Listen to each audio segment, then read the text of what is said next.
100%. Now, fireworks are a lot of fun, as we've just talked about over the last couple of minutes, but they can also be dangerous. That's the reality of it. The National Fire Protection Association says sparklers alone account for about 30% of firework injuries for children under the age of 5. The U.S. Consumer Product Safety Commission says 65% of firework injuries actually happen to bystanders, with about 1 in 5 injuries happening to the head, to the face, and the ears, and 1 out of 3 to the hands and fingers. And that's why today we have James Fuller, a former firefighter, but now Chief of Staff at the U.S.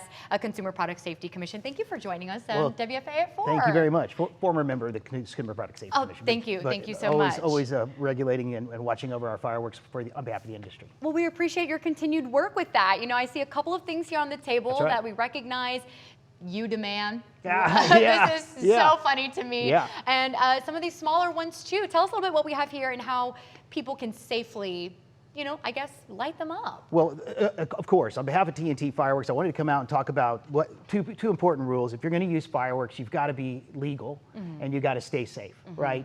And being legal, by way of example, in the city limits of Dallas, you cannot use these types of fireworks, not even the novelty types here in the bag. They're all illegal. You need to leave the fireworks to the professionals in Dallas. Now, in the incorporated areas and some of the more rural areas of our community, you can enjoy these types of fireworks.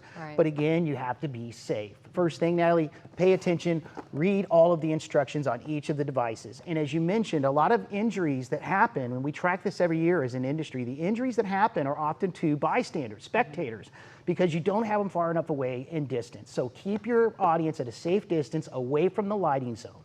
And on the lighting zone, make sure it is flat, it's dry. We prefer concrete, gravel, or dirt. Now, often here in Texas, you might choose green grass, right? Sure, yes. If you're going to do that, though, you use these devices, which have a lot of propulsion to them. I want you to block those. To bring a couple of sandbags, a couple of bricks, center blocks, set them next to each one side, just to give it that extra stability, because that grass can make it tip, especially the tube devices or the cones or the fountains.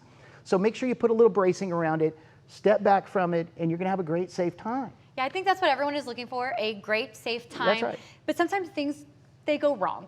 And so what would you tell our viewers if and when things go wrong? What is the first thing they should do? Well, first, you cannot have a safe fireworks show without an available water source nearby, right? That is just rule number 2. You gotta have a safe location, equation in that is, you gotta have that water source. And so if you have a small incident and you can take care of it, our rule of thumb is within 30 seconds to a minute, if you can take care of it, whatever, a little bit of fire on the dry grass, you have 30 seconds to a minute. If it's not taken care of, dial 911. Don't be sorry. Be safe instead. They can always be called and turned around. But if it goes a little bit longer than 30 seconds on dry brush, it can go very fast in this dry weather. So go ahead and call 911. Sure. Also, you know, as you were talking about earlier, you want to be careful where you have these fireworks, because we also have burn bans, and or we may have burn bans in the future, and so always want to be careful. Where can people go online or elsewhere to find more information about firework safety? Because for as hot as it is, certainly we need that information now more than ever. Great question. So first, yes, every city and municipality and most of the fire departments, police departments are going to have something on their website right now today, easy access. Worst case, you can call an information line, not their non-emergency line, but the information line for your local fire department. They'll give you all the instruction you need. The other thing to do is just buy these from licensed retailers. Every retailer's been trained. They're going to be able to tell you where do you live, and where you live, they're going to point you to the types of devices that you can use. Now, what I also want to make sure and make clear is it's where you're going to use those fireworks, right? So make sure you tell them, hey, I'm going out to the lake. You know, can I use these types? They'll give you the right kind of guidance. Thank you so much for joining us on WFA at 4. I mean, this was invaluable information, especially as we head into a very, very busy and fun and hopefully safe weekend. Well, that's right. Everybody have a safe holiday. Thank you so much.